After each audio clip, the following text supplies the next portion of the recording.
राज्यातील शेतकऱ्यांसाठी आज सकाळच्या महत्त्वाच्या 50 ताज्या झटपट ठळक बातम्या। 50,000 शेतकरी राहिले वंचित, चुकी शासनाची, भुर्दंड शेतकऱ्यांना, ई-पीक पाहणी न झालेल्यांना बोनस देखील नाही, लोकप्रतिनिधीची देखील दिसून येते स्पष्ट उदासीनता। ओला दुष्काळ जाहीर करून कर्जमुक्ती करावी, शिवसेना उंबरठा यांचे उपविभागीय अधिकाऱ्यांना निवेदन।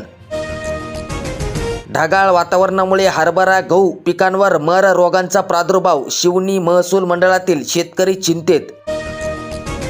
पाणी असूनही पिकांना देता येईना, सौर कृषीपंप कधी मिळेल? 2429 शेतकऱ्यांना कृषीपंप मिळाले, 2820 शेतकरी अद्याप देखील प्रलंबित आहेत। भंडारा जिल्ह्यातील अपडेट। तांदूळ घ्यायचा 80 रुपयांचा, भाताला दर मात्र 23 रुपयेच। तांदळाच्या दराच्या तुलनेत भाताला हमीभाव कमी, शेतकऱ्यांचे नुकसान। भाताला 2379 रुपयांचा हमीभाव। अखेर शेतकऱ्यांना न्याय मिळाला, कंपनीकडून शेतकऱ्यांना नुकसान भरपाई खात्यात जमा झाली। चुकीच्या खतामुळे टरबूज व मिरची पिकांचे नुकसान झाले होते। 50 ते 65 हजारांपर्यंत नुकसान भरपाई देण्यात आली। बुलढाणा जिल्ह्यातील अपडेट। तूर 8100 तर सोयाबीनला 5400 रुपयांचा भाव। दुधनीमध्ये हमीभावापेक्षा जास्त दर। शुक्रवारचा दिवस शेतकऱ्यांसाठी आनंदाचा। धान्य घेऊन वाहन आली बाजार समितीमध्ये। हरभऱ्यांची आवक देखील 5650 रुपयांचा दर मिळाला। शेंगा लागल्याच नाही, मार्गदर्शनाचा अभाव, कृषी विभागाला वैतागलेल्या शेतकऱ्यांनी तूर पिकांवर चालविला विळा।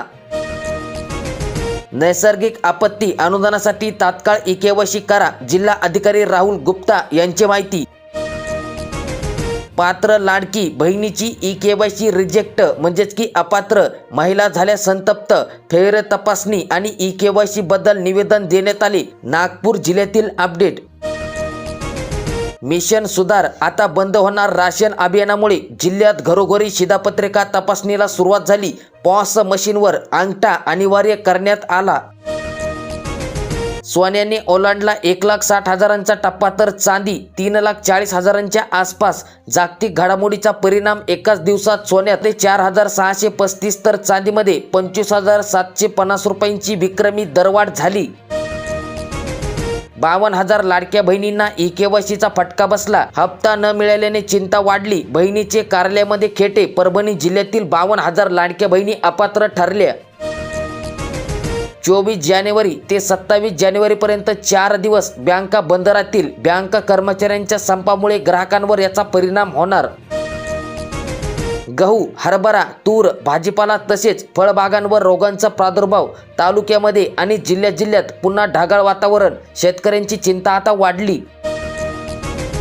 योजनेची अंमलबजावणी नियमानुसारच व्हावी, पात्र लाभार्थ्यांवर अन्याय नको। राज्य शासनाच्या लाडकी बहीण योजनेबाबत महिलांचे मत, प्रक्रियेबाबत संभ्रम आणखीन देखील आहेच।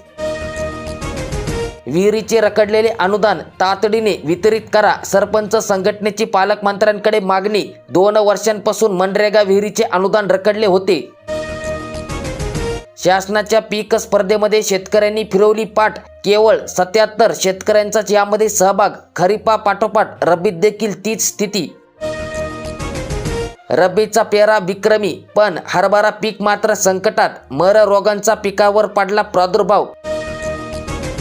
युरिया खताचा काळा बाजार उघडकीस, गोलट गावामध्ये पथकांचा धडक छापा।